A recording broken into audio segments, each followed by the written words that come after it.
Menteri KKP nyatakan sertifikat HGB pagar laut di Tangerang ilegal. Menteri Agraria dan Tata Ruang, Kepala Badan Pertanahan Nasional, ATR BPN, Nusron Wahid mengakui bahwa pagar laut misterius tersebut telah mengantongi sertifikat hak milik, SHM, hingga sertifikat hak guna bangunan, SHGB. Kami membenarkan ada sertifikat yang berseliweran di kawasan pagar laut sebagaimana yang muncul di banyak sosmed tersebut.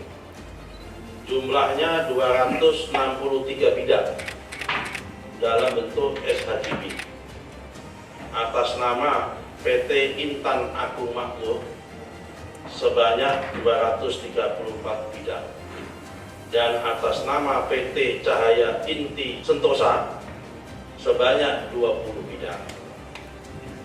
Kemudian atas nama perseorangan sebanyak 9 bidang.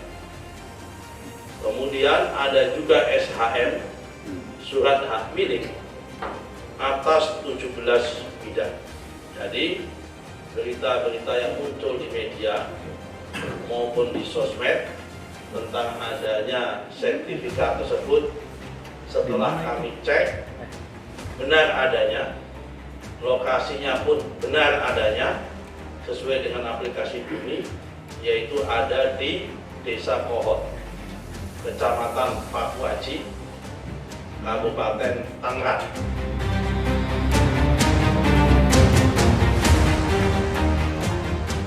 Menteri Kelautan dan Perikanan Sakti Wahyu Trenggono menyatakan sertifikat hak guna bangunan, HGB, pagar laut di perairan Tangerang, Banten, bersifat ilegal.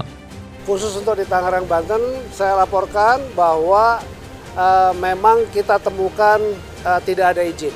Jadi pada dasarnya sesuai dengan Undang-Undang Cipta Kerja bahwa pembangunan di ruang laut itu harus mendapatkan izin KKPRL, jadi kesesuaian ruang laut.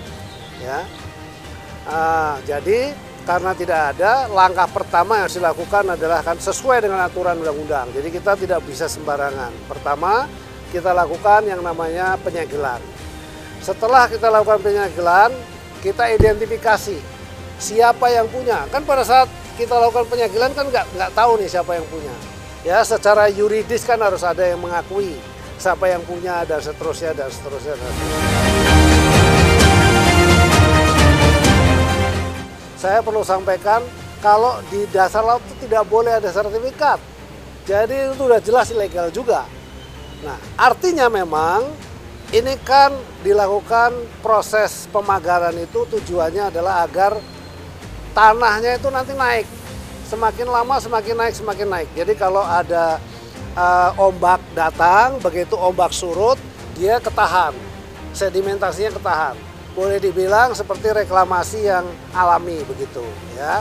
Jadi nanti kalau terjadi seperti itu akan terjadi daratan dan jumlahnya tuh sangat besar. Tadi saya laporkan kepada Bapak Presiden dari 30 hektar itu kira-kira sekitar 30 ribuan hektar kejadiannya. Nah, kan itu sangat besar. Nah, di bawahnya ternyata menurut identifikasinya dari Pak Menteri ATR BPN itu sudah ada sertifikatnya yang atas nama siapa, saya tidak hafal ya, teman-teman bisa cek sendiri. Dan itu nanti tiba-tiba nongol tuh sertifikatnya tuh. Kalau sudah dia berubah menjadi daratan, itu nanti dia akan nongol sertifikatnya. Tapi bagi kami sekarang ini itu tidak berlaku. Kenapa? Karena pasti yang namanya kegiatan di ruang laut ya tidak boleh, harus ada izin. Di pesisir sampai ke laut tidak boleh, harus ada izin. Itu yang terjadi. Tadi arahan Bapak Presiden satu, selidiki sampai tuntas secara hukum supaya kita harus benar koridor hukumnya. Apabila tidak ada itu harus menjadi milik negara.